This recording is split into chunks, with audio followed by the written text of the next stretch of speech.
우리 주보 안쪽에 있는 우리의 기도, 성전 건축을 위한 우리의 기도를 함께 이 시간 하나님 앞에서 한마음 한뜻으로 기도하기 원합니다. 주보 안쪽에 우리의 기도를 보시고 함께 마음을 모아 기도하겠습니다. 새 성전 건축을 허락하신 하나님, 온 교우들이 성전 건축은 하나님께서 허락하신 일임을 확실하게 믿고 한 마음으로 기도하게 하옵소서. 성전의 주인이신 하나님, 저희들에게 믿음의 눈을 허락하시어 성전 건축의 모든 일이 하나님께서 저희에게 허락하신 특권임을 깨닫게 하셔서 성전 건축의 전 과정을 잘 감당하게 하옵소서. 새 성전 건축을 향한 하나님의 더 깊은 간섭과 은혜를 기다립니다. 우리가 감당해야 할 모든 일을 잘 풀어나갈 수 있도록 임마누엘 하여 주시옵소서. 건축에 헌신하는 성도들 모두에게 하나님의 은혜와 성령의 위로, 그리스도의 사랑으로 풍성하게 하시어 많은 사람들이 보고 흠모할 만한 삶을 이루어가게 하옵소서.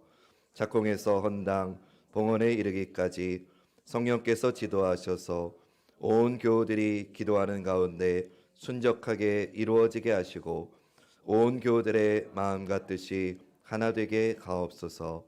성전 건축을 둘러싸고 어두운 세력들 틈타지 못하게 하시고 건축위원장을 중심으로 모든 건축위원들에게 시대를 보는 통찰력과 전체를 읽는 시각을 주옵소서. 성전 건축을 하며 우리의 의를 드러내거나 세상적인 방식으로 진행하는 일이 없게 하시고 오직 주님만 바라보고 무릎 꿇고 나아가게 하옵소서. 하나님, 새 성전 건축을 위한 모든 심의 및 허가 절차가 순조롭게 해주셔서 성전 건축 일정이 주님 계획하신 대로 이루어지게 하옵소서. 모든 공사 과정을 각종 안전사고와 지역 주민의 민원으로부터 보호하시고 공사 기간 동안 한 건의 안전사고도 없고 한치의 차질도 없도록 역사하여 주옵소서. 공사 일정도 지체되지 않게 하시고 토목, 건축, 전기, 감리 등 모든 부분에서 성실하게 능력 있는 섬김이 이어지게 하옵소서. 모든 관악중앙교회 성도들이 한마음 되어 봉헌하게 하시고 그 가정의 형편을 더욱 풍성하게 하시고 성전 건축의 전 과정에 방해하는 세력이나 마귀가 틈타지 못하도록 지켜 주옵소서. 필요한 재정도 기도로 물질로 아낌없이 헌신하는 모든 성도들이 진심 어린 믿음과 그 위에 계신 하나님의 역사하심으로 차고 넘쳐서 다 해결되게 하옵소서.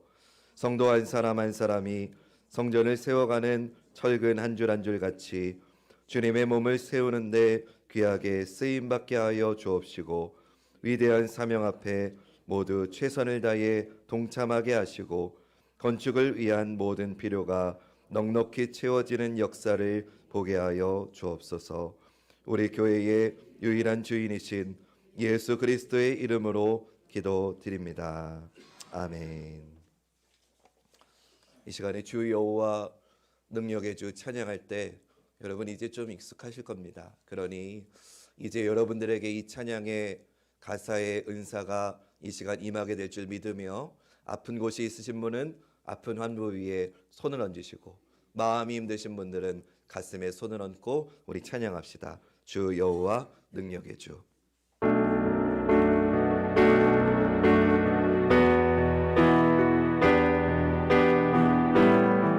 하나님이 이 시간 그렇게 임하실 겁니다.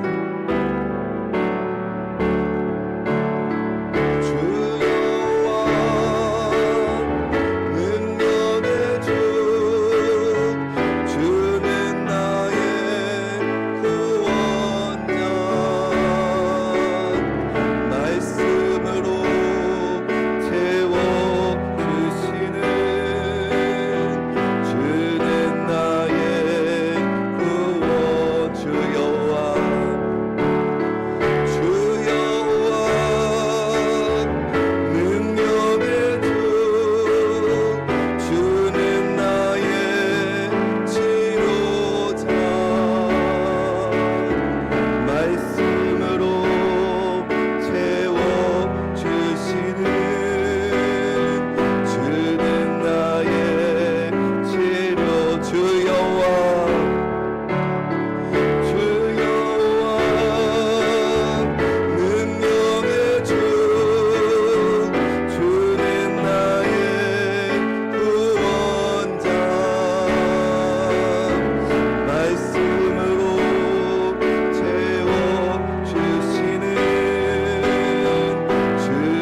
주 하나님, 이 시간 말씀 앞에 고개 숙인 저희에게 주님의 능력의 구원을, 주님의 능력의 치료를 내리어 주시옵소서. 말씀 앞에 고개 숙이사오니 주님, 내 상한 마음 채워주시고 좌절되고 힘들고 낙심되어 쓰러진 우리의 심령을 이 시간 말씀 가운데 일으켜 세워 주시옵소서. 그렇게 일하실 하나님을 찬양하며 예수님의 이름으로 기도드립니다. 아멘. 좋으신 주님의 은혜와 평강이 예배의 자리에 나오신 모든 분들과 함께 하시기를 간절히 소원합니다. 옆에 계신 분들, 앞뒤에 계신 분들 이렇게 축복합시다. 하나님의 능력이 이 순간 당신과 함께 하십니다.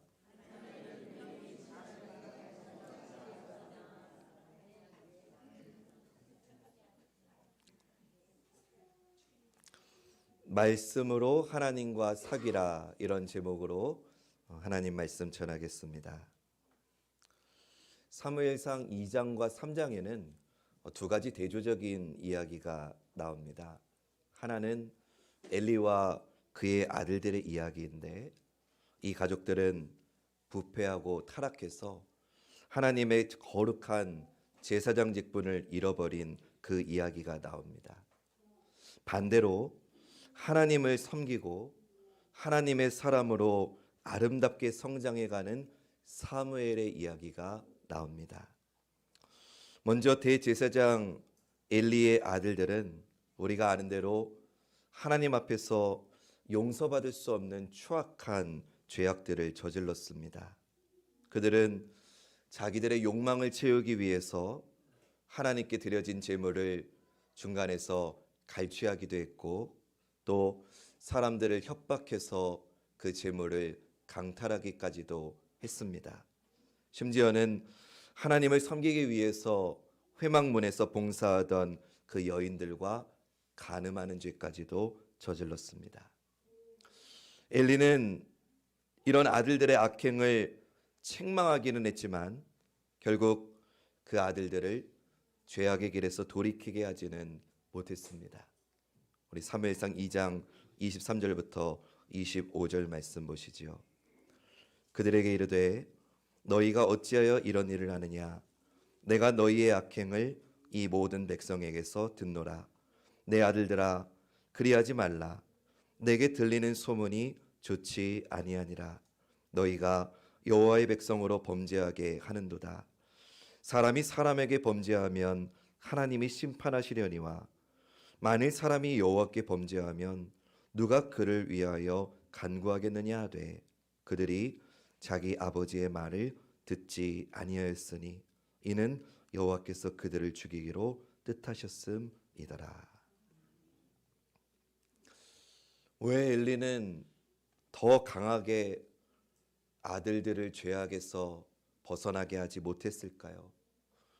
왜 아들들을 죄악의 길에서 막지 못했을까요? 하나님께서 엘리를 책망하시는 하나님 말씀에서 우리는 그 이유를 찾을 수 있습니다. 사무엘상 2장 29절 말씀, 우리 말씀은 화면 보시면서 같이 읽어볼까요? 시작. 너희는 어찌하여 내가 내 처소에서 명령한 내 제물과 예물을 밟으며 내 아들들보다 나보다 더 중히 여겨 내 백성 이스라엘이 드리는 가장 좋은 것으로 너희들을 살지게 하느냐. 아멘.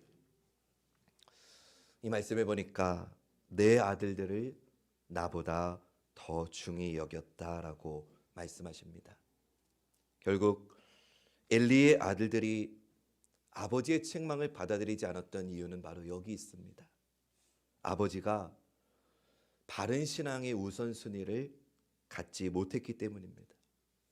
하나님보다도 자기 아들들을 더 소중하게 여겼기 때문에 결국은 엘리의 아들들은 행실이 나빠서 여호와를 알지 못했다라고 말씀합니다.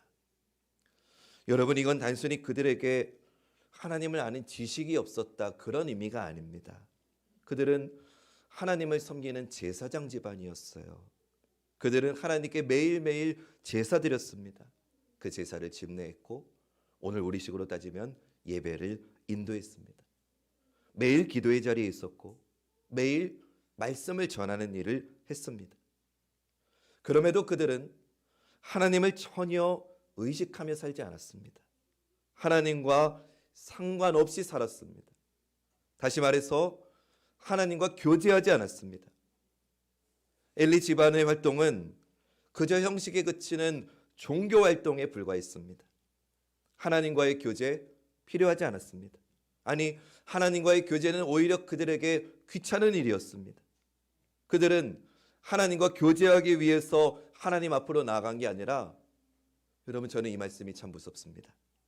하나님을 이용해서 먹고 살았을 뿐입니다. 하나님을 신뢰해서 하나님 앞에 나아간 게 아니라 하나님의 이름을 이용해서 먹고 살았다는 겁니다.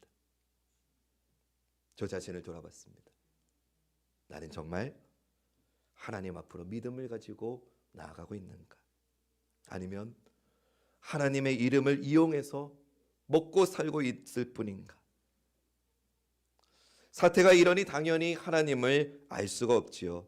더군다나 제사장이 타락하니까 어떤 결과가 초래된지 아십니까? 사무엘상 3장 1절 말씀, 우리 말씀 같이 읽어볼까요? 시작. 아이 사무엘이 엘리 앞에서 여호와를 섬길 때에는 여호와의 말씀이 희귀하여 이상이 흔히 보이지 않았더라.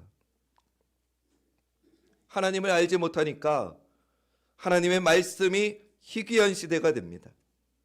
그런 시대에 더욱이 제사장이 말씀을 어둡게 했을 뿐만 아니라 제사장이 하나님을 향해서, 하나님의 말씀을 향해서 귀를 닫고 마음을 닫은 겁니다. 저는 다시 한번 오늘 이 말씀 앞에서 저 자신을 돌아보았습니다. 혹시 무서운 일이 혹시 저로 인해서 벌어지는 건 아닌지 돌아보며 회개하게 되었습니다. 여러분, 왜 목회자가 타락할까요? 왜 이 시대의 기독교가 손가락질을 받을까요? 왜 우리 그리스도인들이 세상의 소금과 빛의 역할을 감당하지 못할까요? 이유는 간단합니다. 하나님과 교제하지 않기 때문입니다. 하나님 앞에 서지 않기 때문입니다. 하나님 말씀에 귀 기울이지 않기 때문입니다. 하나님을 이용하기만 할 뿐이지 하나님과 상관없이 살아가기 때문입니다. 저는 이것을 종교 생활이라고 정의하고 싶습니다. 무슨 말이냐? 교회 다닌다고 다 신앙생활하는 게 아니라는 겁니다. 교회를 나와도 하나님과 상관없이 교회만 왔다 갔다 하는 건 종교 생활입니다. 근데 여러분, 우리는 엘리와 그의 아들들의 모습을 보면서 하나님과 교제하지 않는 이런 종교 생활의 세 가지 모습을 볼 수 있습니다. 첫 번째, 하나님과 교제하지 않으면요, 그리스도인의 정체성을 상실하게 됩니다. 하나님과 교제하지 않으면 어떻게 된다고요? 한번 선포해 볼까요? 시작. 여러분, 교회 안에서는 다 그리스도인처럼 보일 수 있습니다. 근데 진짜 우리가 그리스도인으로서의 정체성을 드러내는 자리는 교회 문 밖을 나서는 순간부터입니다. 엘리와 그의 아들들은 이 그리스도인의 정체성이 없었던 거죠. 아니, 어쩌면 처음부터 신앙의 정체성이 없었기 때문에 하나님과 교제하지 않았는지도 모르겠습니다. 엘리와 그의 아들들은 제사장이라고 하는 거룩한 직분의 정체성을 잃어버렸습니다. 하나님 나라의 백성이고 또 하나님의 자녀라고 하는 거룩한 영적인 정체성을 잃어버린 겁니다. 두 번째, 하나님과 교제하지 않으면요, 엘리처럼 무력하고 무능하게 돼서 어떤 삶의 변화도 이끌어내지 못하는 형식적인 종교 활동만 하게 됩니다. 우리 두 번째도 한번 선포해 봅시다. 시작. 여러분 어떠십니까? 여러분들 가운데는 교회를 10년 이상, 20년 이상, 30년 이상, 40년 이상 다니신 분들도 계실 터인데 여러분 정말 하나님 안에서, 말씀 안에서 새로워지고 계십니까? 오늘 엘리를 보니까 엘리는 자기 자신도 하나님 말씀 안에서 변화되지 못했을 뿐만 아니라 자기 아들들마저도 변화시키지 못했습니다.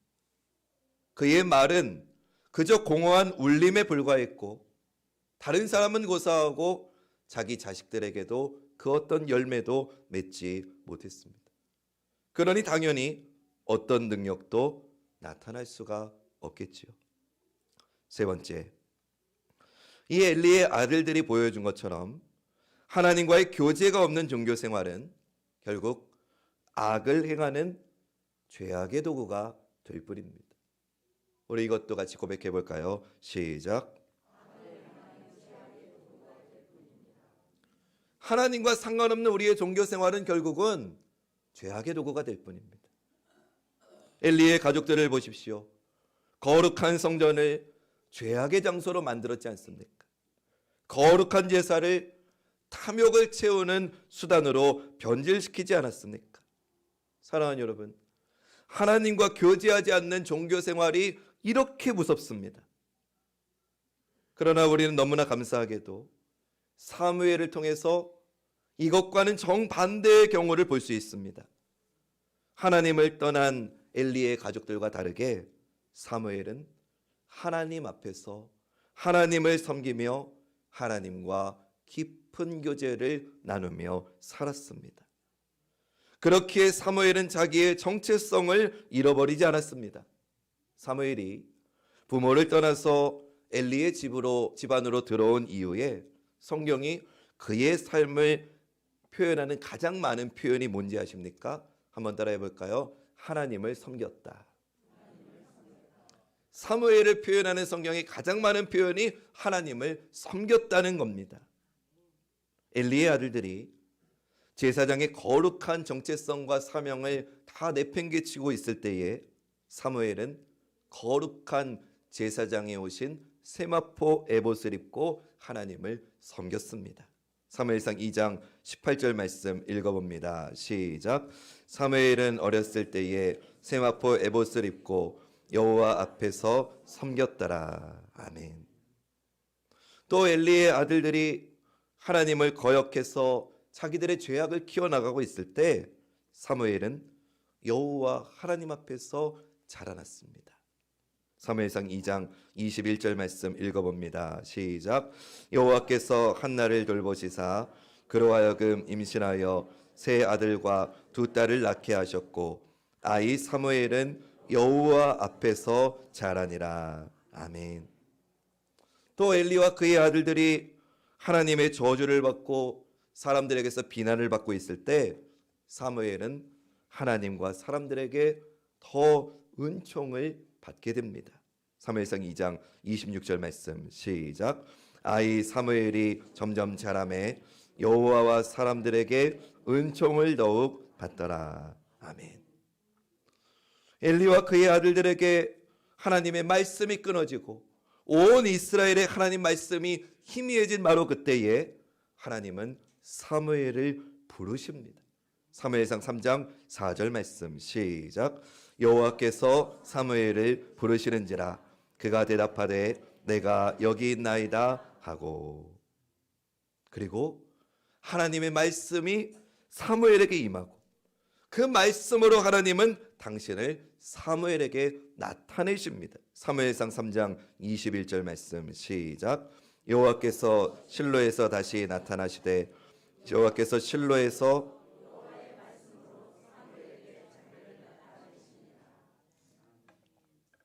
이처럼 사무엘은요 엘리의 가족들과는 반대로 하나님과의 교제 안으로 더욱더 깊이 들어가고 하나님과 늘 함께하는 삶을 살고 하나님의 사람으로 자라나게 됩니다.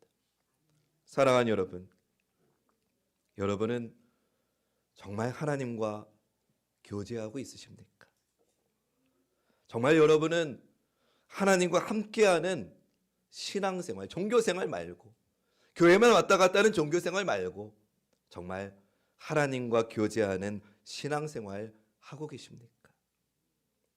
혹시 어떤 믿음의 능력도 경험하지도 못하고 어떤 말씀의 역사도 맛보지 못하고 하나님과 아무 상관없이 살아가는 그런 종교생활만 하고 계시는 건 아닙니까?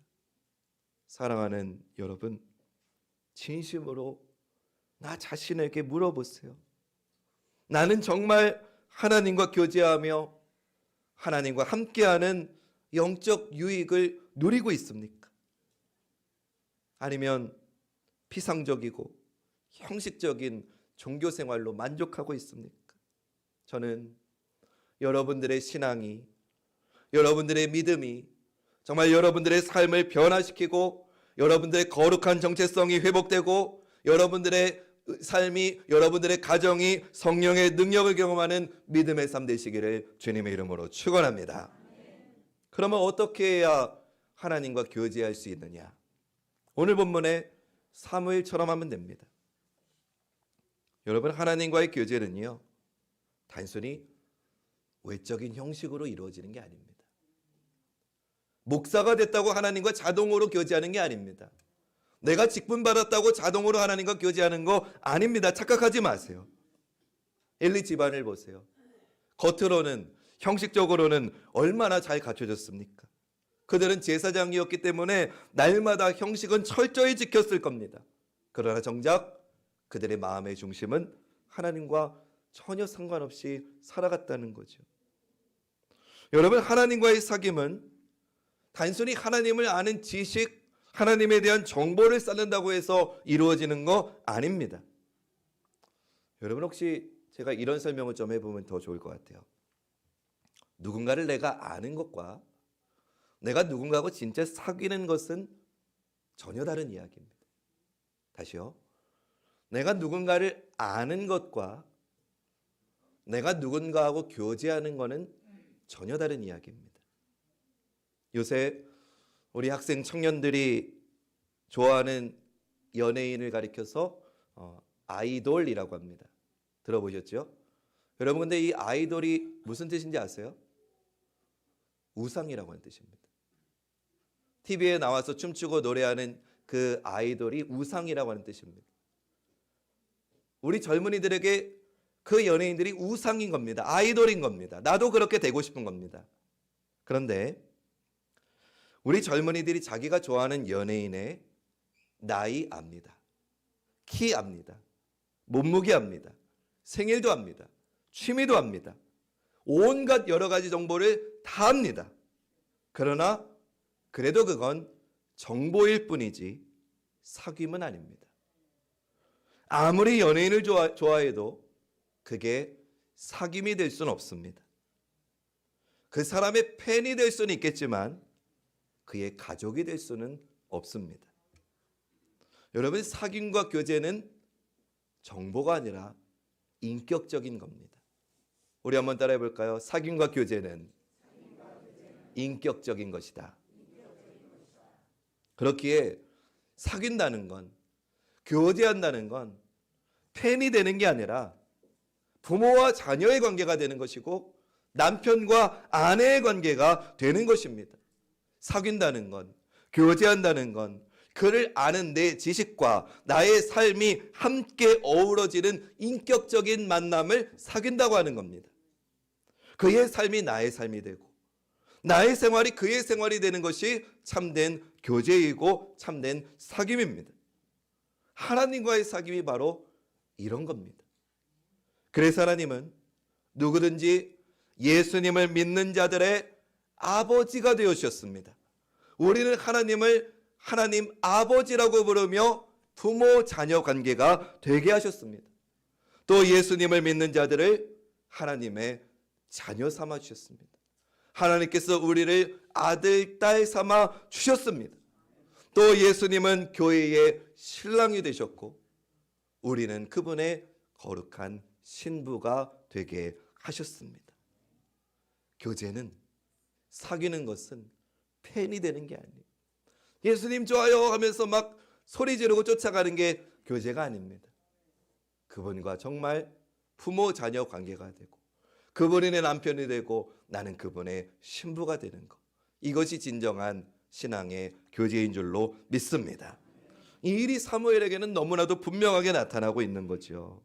하나님께서 사무엘에게 말씀으로 다가오십니다.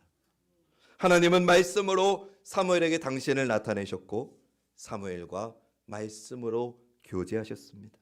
오늘 보면 21절이 굉장히 중요한 말씀인데요. 우리 화면 보시면서 같이 읽어봅니다. 시작. 여호와께서 실로에서 다시 나타나시되 여호와께서 실로에서 여호와의 말씀으로 사무엘에게 자기를 나타내시니라. 아멘. 하나님과의 사귐은 하나님의 말씀으로 이루어지는 줄로 믿습니다. 하나님께서 우리에게 말씀하실 때 그 말씀을 통해 우리는 하나님을 만나고 하나님을 경험하고 하나님을 알게 되는 겁니다. 그 말씀 앞에서 우리의 마음을 올려드릴 때 우리는 이것을 기도라고 하죠. 우리가 기도로 하나님 앞에 우리의 마음을 올려드릴 때 그때 비로소 깊은 교제가 하나님과의 사귐이 이루어지는 것입니다. 여러분, 이건 제 말이 아닙니다. 이건 하나님의 말씀인 성경이 창세기부터 계속해서 말씀하고 있는 바입니다. 태초에 온 땅이 공허하고 혼돈하고 흑암이 가득 차 있을 때 하나님께서 말씀하셨습니다. 빛이 있으라. 하나님의 이 말씀이 임하자 공허는 충만이 되었고 혼돈은 질서가 되었고 흑암은 빛으로 바뀌었습니다. 하나님께서 말씀으로 아담을 창조하시고 그와 말씀하시며 깊은 교제를 나누시며 온 땅의 역사를 시작하시는 게 창세기의 출발이지요. 그런데 시간이 지나면서 온 땅에 죄악이 가득하고 사람들의 악이 이 땅에 가득 찼을 때 그래서 의인은 한 사람도 보이지 않았던 그곳에 하나님께서 말씀으로 노아에게 임하십니다. 노아야, 너 가서 산꼭대기에 가서 방주를 지어라. 모든 사람들이 미쳤다고 손가락질을 했지만 노아는 하나님의 그 말씀에 반응하고 순종함으로 하나님과 교제했습니다. 그리고 노아를 통해서 결국 온 땅에 구원의 역사가 이어질 수 있었던 거죠. 홍수 이후에 또다시 사람들이 범죄해서 하나님을 떠나고 교만해지고 자기 욕심을 따라 뿔뿔이 흩어져서 하나님을 잊어가던 그때에 하나님께서 아브라함에게 말씀으로 임하십니다. 그를 부르십니다. 아브라함아, 너 본토지적 아비 집을 떠나서 내가 너에게 명하는 그곳으로 가라. 하나님께서 아브라함을 부르셨고 그와 말씀으로 교제하셨습니다. 그 아브라함으로 말미암아 믿음의 조상이 되어서 온 땅에 믿음의 복이 흘러가는 구원의 역사와 약속이 시작되었습니다. 이스라엘 백성들이 애굽에서 400년 동안 종살이를 하면서 하나님도 잊어버리고 말씀도 잊어버리고 영적인 고통과 가혹한 노예 생활의 고통으로 울부짖었던 그때에 하나님께서 말씀으로 시내산에서 모세를 찾아오셨습니다. 모세야, 내가 서 있는 그곳은 거룩한 곳이니 내 발에 신을 벗으라. 하나님은 모세를 부르셨고 말씀으로 그와 교제하셨습니다. 그 모세로 말미암아 출애굽의 놀라운 역사가 시작된 것이죠. 하나님의 백성들이 혼란과 흑암과 고통과 슬픔과 비참함과 여러 가지 죄악에 처해 있을 때 그래서 울부짖으며 눈물을 흘리며 요리 방황하던 그때마다 하나님은 그 자리에 하나님의 말씀을 임하게 하셨습니다. 그 말씀에 반응하면서 그 말씀을 통해 하나님과 깊은 교제를 누리는 자들을 통해서 하나님은 하나님의 놀라운 구원의 역사를 이루셨다는 게 성경의 증언인 줄로 믿습니다. 사무엘이 그랬죠. 다윗이 그랬죠.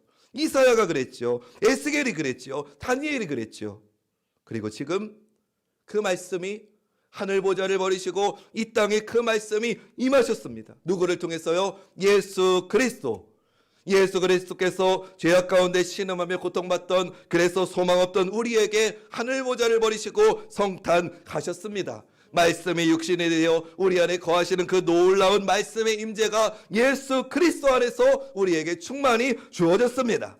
예수 그리스도 안에서 우리는 말씀, 하나님 말씀을 충만하게 누립니다. 예수님을 보고 믿음으로 하나님과 깊은 교제를 누리게 되었습니다. 예수님 안에서 하나님과 함께하는 교제하는 삶을 누리게 된 것입니다.